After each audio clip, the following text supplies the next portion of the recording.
Bienvenue dans cette nouvelle vidéo. Dans cette vidéo, je vais te présenter l'action Netflix. Je l'ai analysée fondamentalement. Je vais t'expliquer le business model de Netflix. Je vais te donner tous les chiffres, tous les indicateurs intéressants à connaître pour savoir si tu souhaites investir ou non dessus. Je souhaite investir dessus, c'est donc pour ça que je t'en parle, que je te la présente et que je l'ai analysée. Et donc Netflix, pour le petit descriptif, c'est une société de services de divertissement. La société a payé des abonnements de streaming dans plus de 190 pays et permet à ses membres de regarder une variété de séries télévisées, de documentaires, de longs métrages et de jeux mobiles dans une variété de genres et de langues. Ses membres peuvent regarder autant qu'ils le souhaitent à tout moment, n'importe où et sur n'importe quel écran connecté à Internet. Les membres peuvent jouer, mettre en pause et reprendre le visionnage sans publicité. De plus, la société offre son service de disque numérique polyvalent DVD par courrier aux États-Unis.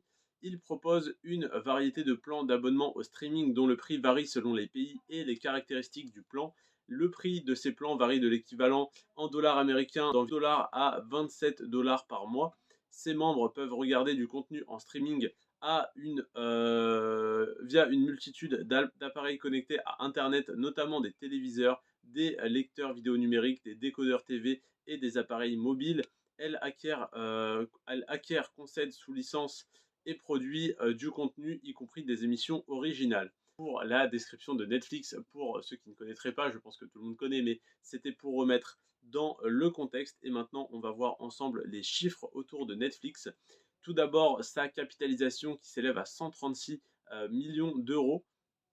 Tac, tac, tac. Ça me paraît très faible. En fait, il doit y avoir un décalage. Ça doit être 136 milliards ou je ne sais pas. Mais voilà, il y a un décalage. Mais voilà, market cap en millions d'euros, 136. Il y a un problème. Je vais vérifier tout ça. Mais dans tous les cas, on doit être sur du 136 milliards d'euros, pardon.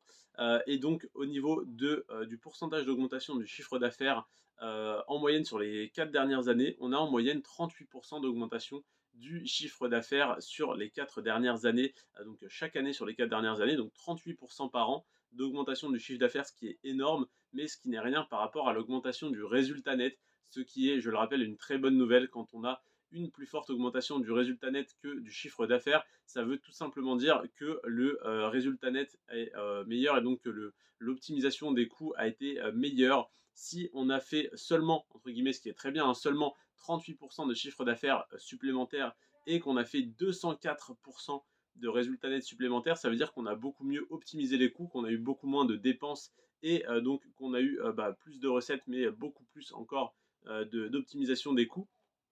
Et bien, si voilà, les coûts n'avaient pas été optimisés, on aurait eu 38% d'augmentation du chiffre d'affaires et 38% d'augmentation du résultat net par an en moyenne. Et là, on a eu 204% d'augmentation du résultat net, soit un résultat net qui a à peu près triplé, qui a un peu plus que triplé chaque année sur les 4 dernières années. Au niveau de la marge nette, on est à 17% de marge nette, ce qui je trouve est totalement raisonnable. Ça serait du 5%, 10%, je trouverais ça faible. Ça serait du 30-40%, je trouverais qu'ils abusent un petit peu. 17%, ça me paraît exactement justifié.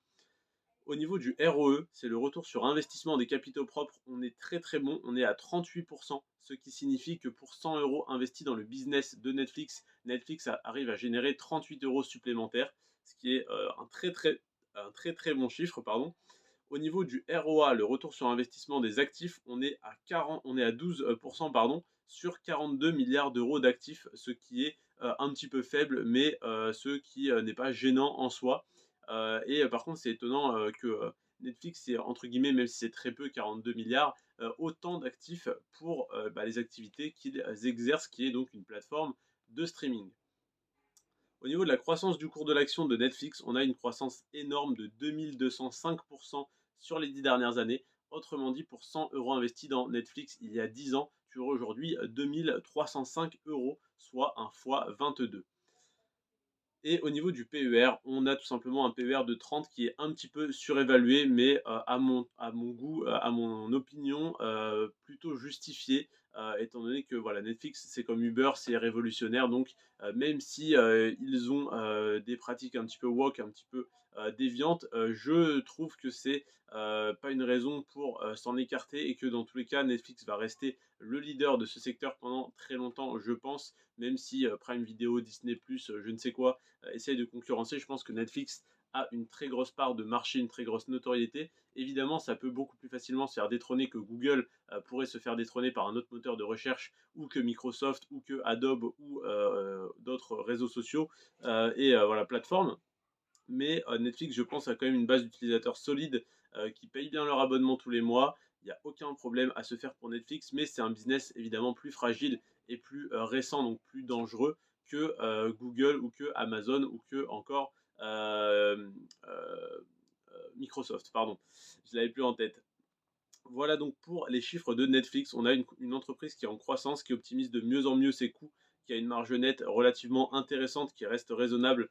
Mais voilà, il ne faudrait pas qu'elle soit ni plus basse ni plus haute, donc c'est très bien. Au niveau du ROE, on est excellent. ROA, on n'est pas trop mal et on n'a pas beaucoup d'actifs. On a 42 milliards d'actifs, ce qui est relativement faible par rapport à d'autres entreprises comme Amazon qui ont 371 milliards. 42 milliards, ça n'est pas énorme, mais pour le business model de Netflix, je trouve que c'est déjà beaucoup. Et au niveau de la croissance du cours, on est excellent. On a un x22 sur les 10 dernières années et le PER est un petit peu surévalué, mais je trouve ça totalement justifié par le business model encore assez récent et ayant encore pas mal de potentiel de croissance. Je te remercie en tout cas d'avoir regardé cette vidéo jusqu'à la fin. C'était Florian. Sur ce, prends soin de toi et de tes finances et à très bientôt. Ciao.